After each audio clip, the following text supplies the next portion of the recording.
India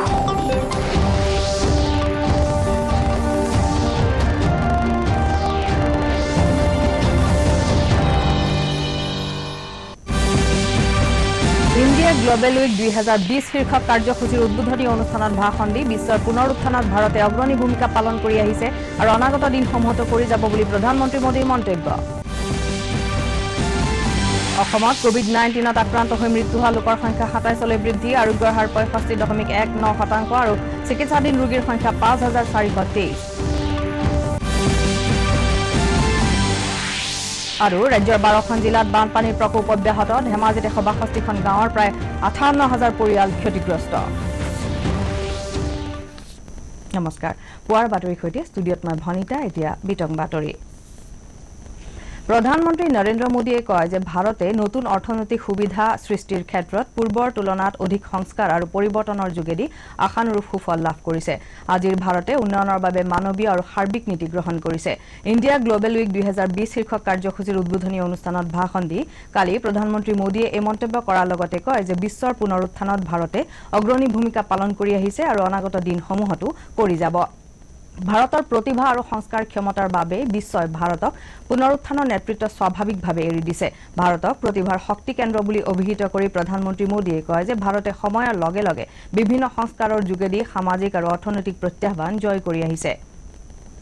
সম্প্ৰতি COVID-19 মহামাৰীৰ প্ৰত্যাহ্বানো ভাৰতে গ্ৰহণ কৰিছে বুলি প্ৰধানমন্ত্ৰীয়ে নিজৰ ভাষণত উল্লেখ কৰে। মোদীয়ে কয় যে ভাৰতে সাধাৰণ নাগৰিকৰ স্বাস্থ্যৰ প্ৰতি গুৰুত্ব দিয়াৰ লগতে একে সময়তে অৰ্থনীতিৰ স্বাস্থ্যৰ দিশেও মনোযোগ দিছে। এই প্ৰসংগত প্ৰধানমন্ত্ৰীগৰাকীয়ে তেওঁৰ চৰকাৰে বিগত সময়ছোৱাত গ্ৰহণ কৰা অৰ্থনৈতিক সংস্কাৰসমূহ, ভাৰতত বৈদেশিক বিনিয়োগৰ সুবিধা, দেশৰ কৃষি, ক্ষুদ্ৰ আৰু মজলীয়া উদ্যোগ খণ্ডৰ ৰেহৰূপ, আত্মনিৰ্ভৰ ভাৰত গঢ়াৰ বাবে চৰকাৰে লোৱা ব্যৱস্থাৱলী আদিৰ বিষয়েও উল্লেখ কৰে। প্ৰধানমন্ত্ৰী মোদীয়ে ভাৰতৰ শাস্ত্ৰীয় সংগীতৰ জনক পণ্ডিত ৰবি শংকৰৰ জন্ম শতবৰ্ষৰ কথা উল্লেখ কৰি ভাষণৰ সামৰণি মাৰে। উল্লেখযোগ্য যে 3 দিন ধৰি চলিবলগীয়া এই ভাৰ্চুৱেল সমাৰোহত কোভিড-19 মহামাৰীৰ পৰৱৰ্তী পৰ্যায়ত বিশ্বৰ অৰ্থনীতিত ভাৰতৰ সম্ভাৱনা সম্পৰ্কে আলোচনা কৰা হ'ব। Global as a form of greeting.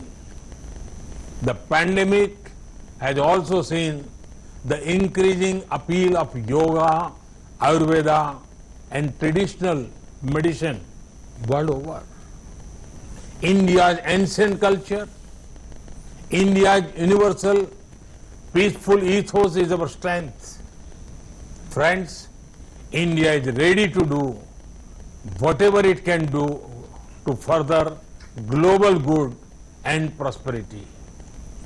This is an India that is reforming, performing and transforming. This is an India that offers new economic opportunities.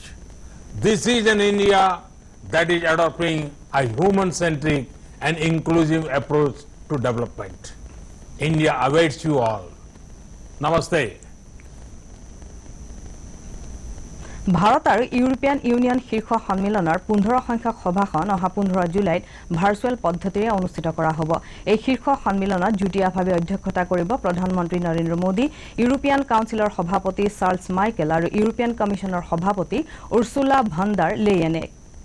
এই সন্দৰ্ভত কালি সন্ধিয়া পৰত ভাৰ্চুৱেল পদ্ধতিৰে অনুষ্ঠিত কৰা সংবাদ মেলত ভাৰতৰ বৈদেশিক পৰিক্ৰমা মন্ত্ৰালয়ৰ মুখপাত্ৰ অনুৰাগ শ্ৰীবাস্তৱে কয় যে এই শীৰ্ষ সন্মিলনখন ভাৰত ইউৰোপীয়ান ইউনিয়নৰ সহযোগিতা সমিতিৰ নিৰীক্ষণৰ অধীনত অনুষ্ঠিত কৰা হ'ব আৰু সন্মিলনখনে ৰাজনৈতিক আৰু নিৰাপত্তা, বাণিজ্য আৰু বিনিয়োগ আদিৰ লগতে অৰ্থনৈতিক সহযোগিতাৰ বিষয়টোকো সামৰি ল'ব। তেওঁ কয় যে এই শীৰ্ষ সন্মিলনত কোভিড-19 মহামাৰী আৰু শেহতীয়া গোলকীয় পৰিস্থিতি ইত্যাদি দ্বিপাক্ষিক স্বাৰ্থজড়িত বিষয়সমূহৰ সন্দৰ্ভতো আলোচনা কৰাৰ সম্ভাৱনা আছে। উল্লেখযোগ্য যে ভাৰত ইউৰোপীয়ান ইউনিয়ন শীৰ্ষ সন্মিলনৰ 14 সংখ্যক সভাখন 2017 বৰ্ষৰ 6 অক্টোবৰত নতুন দিল্লীত অনুষ্ঠিত হৈছিল। The demand of stranded Indians to return is now mainly from GCC countries, Malaysia and Singapore. And our missions are proactively working out modalities in repatriating our citizens from even remote areas. The 15th meeting of the India-EU Summit will be held in virtual mode on 15th July 2020. The summit will be co-chaired by Prime Minister and the President of the European Council and the President of the European Commission. The summit will review India-EU cooperation covering political and security relations, trade and investment, and economic cooperation. The summit is also expected to discuss developments around the COVID-19 pandemic and contemporary global matters of interest to both sides. You would recall that the 14th India-EU Summit was held on 6th of October 2017 in New Delhi. অসমত COVID-19 মহামাৰীত আক্ৰান্ত হৈ মৃত্যু হোৱা লোকৰ সংখ্যা ২৭লৈ বৃদ্ধি পাইছে। কালি ডিব্ৰুগড়ৰ অসম মেডিকেল কলেজ হাস্পতালত এগৰাকী ৭২ বছৰীয়া লোক, গুৱাহাটীৰ মহেন্দ্ৰ মোহন চৌধুৰী হাস্পতালত এগৰাকী ৬৮ বছৰীয়া লোক আৰু এগৰাকী ৩৮ বছৰীয়া মহিলাৰ এই ৰোগত মৃত্যু হয়। স্বাস্থ্যমন্ত্ৰী ডক্টৰ হিমন্ত বিশ্ব শৰ্মাই এটা টুইটযোগে জনোৱা মতে ৰাজ্যখনত কালি দিনটোত ৫৬৮ গৰাকী লোক কোভিড-19ত আক্ৰান্ত হোৱাটো নিশ্চিত হৈছে। আক্ৰান্তসকলৰ ভিতৰত ৩৫৫ গৰাকীয়ে গুৱাহাটী মহানগৰীৰ। ইয়াকে ধৰি ৰাজ্যখনত এতিয়ালৈকে মুঠ কোভিড আক্ৰান্ত লোকৰ সংখ্যা ১৪,৬০০লৈ বৃদ্ধি পাইছে। কালি ৰাজ্যৰ বিভিন্ন হাস্পতালৰ পৰা আৰোগ্য হোৱা ৪২১ গৰাকী লোকক ঘৰলৈ যাবলৈ দিয়া হয়। ফলত ইয়াকলৈ সুস্থ হোৱা লোকৰ সংখ্যা ৯,১৪৭লৈ বৃদ্ধি পাইছে। ৰাজ্যত আৰোগ্যৰ হাৰ হৈছেগৈ ৬৫.১৯% আৰু সম্প্ৰতি ৫,৪২৩ গৰাকী ৰোগী চিকিৎসাধীন হৈ আছে। কালিলৈকে ৰাজ্যখনত মুঠ ৫ লাখ লোকৰ কোভিড-19 সংক্ৰমণৰ পৰীক্ষা সম্পন্ন কৰা হয় বুলিও মন্ত্ৰীগৰাকীয়ে টুইটত জনায়। ভাৰতত কোভিড-19 ৰোগৰ পৰা আৰোগ্য লাভ কৰা লোকৰ হাৰ ৬২.০৮%লৈ বৃদ্ধি পাইছে।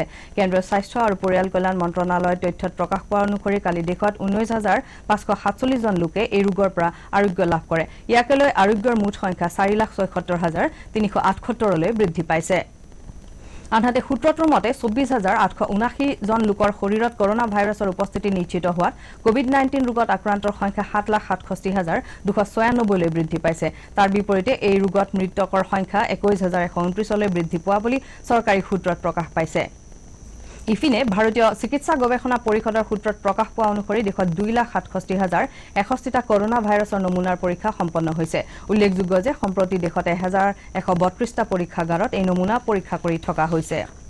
ভাৰতত এতিয়ালৈকে কোভিড-19 মহামাৰীৰ সামূহিক সংক্ৰমণ ঘটা নাই বুলি কেন্দ্ৰীয় স্বাস্থ্য মন্ত্ৰণালয়ে ঘোষণা কৰিছে। নতুন দিল্লীত কালি এখন সংবাদমেলত কেন্দ্ৰীয় স্বাস্থ্য আৰু পৰিয়াল কল্যাণ মন্ত্ৰণালয়ৰ সূত্ৰই জনায় যে ভাৰতে কোভিড-19 প্ৰতিৰোধৰ বাবে কাৰ্যকৰী পদক্ষেপ গ্ৰহণ কৰিছে আৰু এই পদক্ষেপসমূহৰ বাবে অন্য দেশসমূহৰ তুলনাত ভাৰতত মৃত্যুৰ হাৰ যথেষ্ট কম হোৱা পৰিলক্ষিত হৈছে। বিভাগীয় সূত্ৰই উল্লেখ কৰা মতে এই মুহূৰ্তত বিশ্বত প্ৰতি ১০ লাখ লোকৰ বিপৰীতে ১,৪৯৭ জনকৈ এই ৰোগত আক্ৰান্ত হৈছে যদিও ভাৰতত এই সংখ্যা ৫৩৮ জনতে সীমাবদ্ধ আছে। একেদৰে বিশ্বত সমসংখ্যক লোকৰ বিপৰীতে মৃতকৰ হাৰ ৬৯.৩ জন হৈছে যদিও ভাৰতত এই সংখ্যা মাত্ৰ ১৫ জন বুলি সূত্ৰটোত প্ৰকাশ পাইছে। আৰোগ্য লাভৰ দিশতো ভাৰত অন্য দেশৰ তুলনাত আগবাঢ়ি থকা বুলি মন্ত্ৰণালয়ে তথ্যসহ প্ৰকাশ কৰিছে।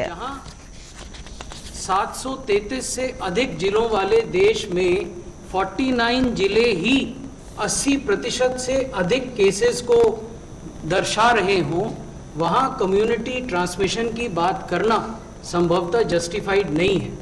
हमारा ये भी मानना है कि जहां भी एक्टिव केसेस होते हैं, यदि हम निर्धारित प्रोटोकॉल का पालन करें तो हम 72 घंटे में यानी 3 दिन में जितने भी क्लोज कांटेक्ट हैं एक्टिव केसेस के, उनको ट्रेस और ट्रैक कर सकते हैं।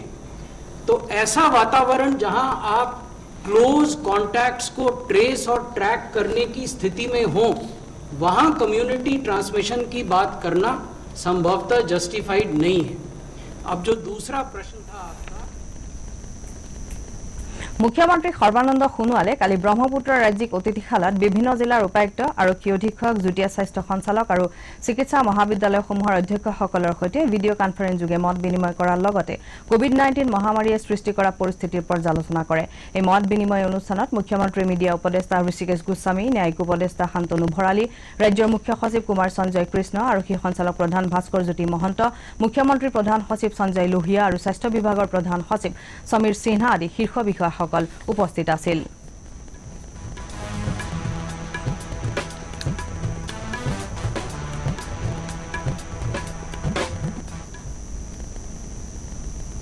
ৰাজ্যখনত বানত মৃত্যু হোৱা লোকৰ সংখ্যা 40লৈ বৃদ্ধি পাইছে অসম ৰাজ্যিক দুৰ্যোগ ব্যৱস্থাপনা প্ৰাধিকৰণৰ তথ্যত প্ৰকাশ পোৱা অনুসৰি এই বানত ৰাজ্যৰ ধেমাজি লখিমপুৰ চৰাইদেউ বিশ্বনাথ চিৰাং নলবাৰী বৰপেটা গোৱালপাৰা মৰিগাঁও নগাঁও গোলাঘাট আৰু তিনিচুকীয়া আদি জিলাসমূহ ক্ষতিগ্ৰস্ত হৈছে শেহতীয়াভাৱে বানত ৰাজ্যৰ 12খন জিলাৰ 24টা ৰাজহ চক্ৰৰ 400খন গাঁও প্লাবিত হোৱাৰ লগতে মুঠ 1,82,583 জন লোক বানত ক্ষতিগ্ৰস্ত হৈছে আৰু ক্ষতিগ্ৰস্তসকলৰ সুবিধাৰ্থে 34টা সাহায্য শিবিৰ স্থাপন কৰা হৈছে এইবাৰৰ বানত 26,676 হেক্টৰ কৃষিভূমি প্লাবিত হোৱা বুলিও প্ৰাধিকৰণৰ তথ্যত প্ৰকাশ পাইছে বঙাইগাঁও বিশ্বনাথ চিৰাং আৰু ডিব্ৰুগড় জিলাত ঠায়ে ঠায়ে গৰাখহনীয়া অব্যাহত আছে বানত কাজিৰঙা পবিতৰা আৰু মানাহ আদি ৰাষ্ট্ৰীয় অভয়াৰণ্য ক্ষতিগ্ৰস্ত হৈছে বানত ক্ষতিগ্ৰস্তসকলক সহায়ৰ বাবে ৰাষ্ট্ৰীয় দুৰ্যোগ সঁহাৰি বাহিনী আৰু ৰাজ্যিক দুৰ্যোগ সঁহাৰি বাহিনীৰ লোকক মোতায়েন কৰা বুলিও বিভাগটোৱে প্ৰকাশ কৰিছে আনহাতে বতৰ বিজ্ঞান বিভাগে প্ৰকাশ কৰা অনুসৰি আজিৰ পৰা পৰৱৰ্তী কেইটামান দিনত ৰাজ্যৰ কেতবোৰ ভিতৰুৱা অঞ্চলত পাতলীয়াৰ পৰা প্ৰবল বৰষুণ হোৱাৰ লগতে ধুমুহা অহাৰ সম্ভাৱনা আছে ধেমাজি জিলাৰ বান পৰিস্থিতি ভয়াবহ হৈ পৰিছে বানে জিলাখনৰ 162খন গাঁৱৰ 57,799 জন লোকৰ ঘৰৰ ভেটি বুৰাই পেলাইছে এই বানে 11,235 হেক্টৰ মাটিৰ ধান খেতি বিনষ্ট কৰাৰ লগতে 11,050টা পশুধনো উটুৱাই নিয়ে বানৰ ফলত 15 নম্বৰ ৰাষ্ট্ৰীয় ঘাইপথৰ ওপৰেদি পানী বাগৰিছে আৰু জিলাখনৰ কেইবা শতাধিক গাঁও এই বানত ক্ষতিগ্ৰস্ত হৈছে ৰাজ্যখনৰ খিলঞ্জীয়া লোকৰ ভূমিৰ অধিকাৰৰ সুৰক্ষা নিশ্চিত কৰিবলৈ বৰ্তমানৰ ৰাজ্য চৰকাৰ প্ৰতিশ্ৰুতিবদ্ধ বুলি উদ্যোগ মন্ত্ৰী চন্দ্ৰমোহন পাটোৱাৰীয়ে প্ৰকাশ কৰিছে কালি এখন সংবাদমেলত মন্ত্ৰী পাটোৱাৰীয়ে কয় যে ৰাজ্য চৰকাৰে থলুৱাৰ স্বাৰ্থৰ অনুকূলে এখন ভূমি নীতি প্ৰস্তুত কৰিছে আৰু ইতিমধ্যে 45,261টা খিলঞ্জীয়া ভূমিহীন পৰিয়ালক মাটিৰ পট্টা আৰু অনুমোদন পত্ৰ প্ৰদান কৰিছে অহা ডিচেম্বৰ মাহৰ ভিতৰত পুনৰ 1 লাখ লোকক মাটিৰ পট্টা দিয়াৰ ব্যৱস্থা কৰা হৈছে ৰাজ্য চৰকাৰে ক্ষুদ্ৰ লঘু আৰু মজলীয়া উদ্যোগৰ সন্দৰ্ভত শেহতীয়াকৈ জাৰি কৰা অধ্যাদেশখনৰ সংশোধনী ঘটোৱা বুলি উল্লেখ কৰি মন্ত্ৰী পাটোৱাৰীয়ে কয় যে সংশোধনী অনুসৰি এতিয়া যিকোনো উদ্যোগ আৰম্ভ কৰাৰ পূৰ্বে ভূমি সম্পৰ্কীয় সকলো অনুমোদন গ্ৰহণ কৰাটো বাধ্যতামূলক কৰা হৈছে উল্লেখযোগ্য যে পূৰ্বৰ অধ্যাদেশত কৃষিভূমিত উদ্যোগ স্থাপনৰ পূৰ্বে কোনো বিভাগীয় অনুমোদনৰ প্ৰয়োজনীয়তাৰ কথা উল্লেখ কৰা হোৱা নাছিল ভাৰত আৰু বাংলাদেশৰ মাজৰ সীমান্তৰ অসমৰ সন্দৰ্ভত 263 কিলোমিটাৰ এলেকাৰ ভিতৰত 214 কিলোমিটাৰৰো অধিক ভূমি ইতিমধ্যে সিল কৰা হৈছে বুলিও মন্ত্ৰীগৰাকীয়ে সংবাদমেলত অৱগত কৰে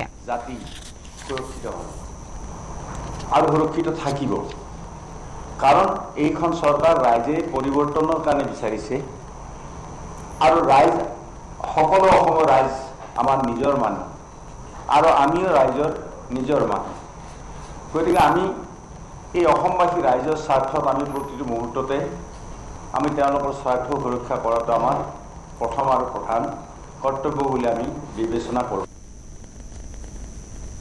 দশম আৰু দ্বাদশ শ্ৰেণীৰ পৰীক্ষাৰ ফলাফলৰ তাৰিখ এতিয়াও ঘোষণা কৰা হোৱা নাই বুলি CBSE স্পষ্ট কৰি দিছে একাংশ ছ'চিয়েল মিডিয়াত এই সন্দৰ্ভত প্ৰকাশ পোৱা বাতৰিসমূহ ভুৱা বুলিও পৰিষদে প্ৰকাশ কৰিছে এই সন্দৰ্ভত CBSEৰ সচিব অনুৰাগ ত্ৰিপাঠীয়ে এটা টুইট যোগে কয় যে CBSE এতিয়াও পৰীক্ষাৰ ফলাফলৰ তাৰিখ সন্দৰ্ভত কোনো ঘোষণা জাৰি কৰা নাই আৰু সৰ্বসাধাৰণ ৰাইজক ইয়াৰ বাবে কিছুদিন অপেক্ষা কৰিব লাগিব বুলিও স্পষ্ট কৰি দিয়ে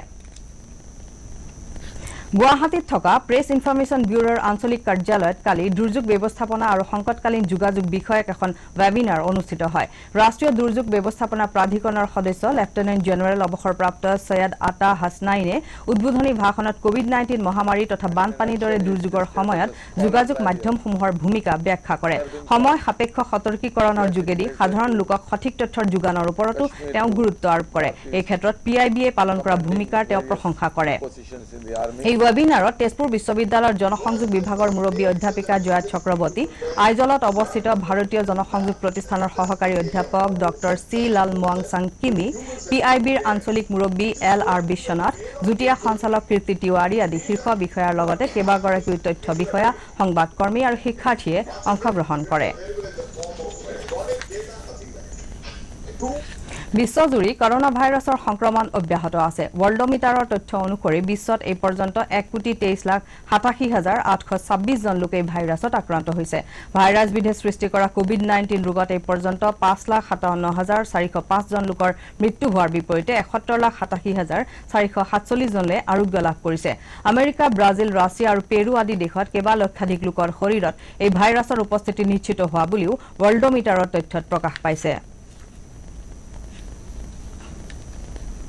অসমৰ ব্ৰহ্মপুত্ৰ উপত্যকাৰ বিভিন্ন চাহ বাগিচাত মাহিলী দৰমহাৰ ভিত্তিত কৰ্মৰত সহযোগী শ্ৰমিকসকলৰ মৰগীয়া বানজ 40% বৃদ্ধি কৰা হৈছে চলিত জুলাই মাহৰ পৰা এই বৃদ্ধি কাৰ্যকৰী হ'ব উল্লেখযোগ্য যে এই সকল সহযোগী কৰ্মীৰ মৰগীয়া বানজ বৃদ্ধিৰ প্ৰসংগটোক লৈ অসম চাহ মজদুৰ সংঘই দীৰ্ঘদিনে দাবী জনাই আহিছিল যদিও এই সন্দৰ্ভত কোনো ফলপ্ৰসূ কাৰ্যকৰী সিদ্ধান্তত উপনীত হ'ব পৰা নাছিল অৱশ্যে বৰ্ধিত মৰগীয়া বানজ আদায়ৰ এই সিদ্ধান্ত কিদৰে কাৰ্যকৰী হ'ব সেই সন্দৰ্ভত আলোচনামৰ্মে সিদ্ধান্ত গ্ৰহণ কৰা হ'ব বুলিও অসম চাহ মজদুৰ সংঘৰ সাধাৰণ সম্পাদক ৰূপেশ গোৱালাই প্ৰকাশ কৰিছে पूरा ब्रह्मपुत्र वैली में करीब लगभग मैं एक्यूरेट तो नहीं बता पाऊंगा लेकिन लगभग 40,000 सब स्टाफ्स हैं अलग अलग चाय बागानों में और उनका जो इंक्रीमेंट हुआ है वो बेसिक टू बेसिक हम लोगों ने 40% का इंक्रीमेंट किया है पहले इस तरह का इंक्रीमेंट हमें कभी नहीं मिला इस तरह का बढ़ोतरी हमें कभी नहीं मिला और इस एग्रीमेंट के बाद उनको करीब उनके तनख्वाह में 1500 से 2000 तक का बढ़ोतरी उनको मिलेगा तो ये आसाम चाय मजदूर संघ के लिए और बागानों में काम करने वाले सब स्टाफ्स के लिए ये बहुत बेहतर एग्रीमेंट हुआ है 2 जुलाई को आसाम चाय मजदूर संघ और सीसीपी के बीच में বাতৰি শেষ হোৱাৰ আগতে প্ৰধান বাতৰিসমূহ আকৌ এবাৰ ইণ্ডিয়া গ্লোবেল লীগ 2020 শীৰ্ষক কাৰ্যসূচীৰ উদ্বোধনী অনুষ্ঠানত ভাষণ দি বিশ্বৰ পুনৰ উত্থানত ভাৰতে অগ্ৰণী ভূমিকা পালন কৰি আহিছে আৰু অনাগত দিনসমূহতো কৰি যাব বুলি প্ৰধানমন্ত্ৰী মোদীৰ মন্তব্য অসমত কোভিড-19ত আক্ৰান্ত হৈ মৃত্যু হোৱা লোকৰ সংখ্যা 27 জনলৈ বৃদ্ধি আৰোগ্যৰ হাৰ 65.19% আৰু চিকিৎসাধীন ৰোগীৰ সংখ্যা 5,423 আৰু ৰাজ্যৰ 12খন জিলাত বানপানীৰ প্ৰকোপ অব্যাহত ধেমাজিত 162খন গাঁৱৰ প্ৰায় 58,000 পৰিয়াল ক্ষতিগ্ৰস্ত আজি পুৱাৰ বাতৰি ইমানতে শেষ হ'ল নমস্কাৰ